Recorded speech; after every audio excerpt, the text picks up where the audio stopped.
So the irony of this is that a study which I'll talk to you a little bit more about in a moment is we've studied a population with my colleagues, a longitudinal study of over 1,000 people after motor vehicle accidents, and we can show that independent of the severity of your injury in hospital, the more narcotic you are given, in other words, the more pain relief you are given, the less likely you are to get PTSD.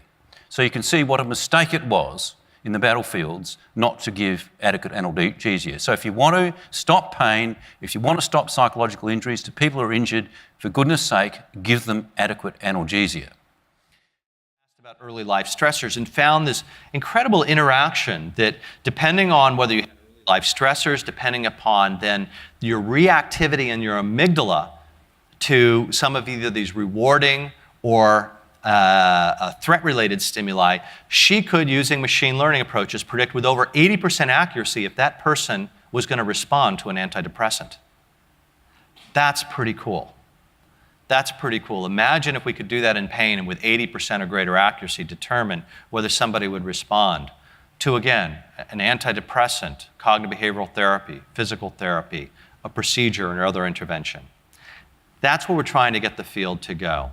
So I'm wrapping up right on time. I think this is an exciting space, a lot of potential. It's moving so much faster than I would have ever predicted. And I think in the next few years, it's going to be even accelerating faster. I can't tell you when it's going to get to be a clinically useful tool, but every time I ask myself that, it seems like it's going to be sooner and sooner. Patients, at least in Seattle, Washington, who are on chronic opioid therapy are terrified of what will happen to their pain if they lower their opioid doses. And I hear every day I'm in the clinic, opioids are all I have to manage my pain. I think it may be reassuring for patients and for clinicians that opioid doses were reduced in our study, and in fact, they were reduced with a small reduction in pain severity. On a 0 to 10 scale, there was a 1-point reduction in pain intensity in our taper support group. We also saw improvement in measures of pain-related activity interference. So I think there is no evidence that pain worsens with a supported gradual opioid taper, and there is a lot of evidence that CBT-based strategies are effective in managing pain, and this is something that we can give our patients who say, you know, I don't have any ways other than opioids to manage my pain.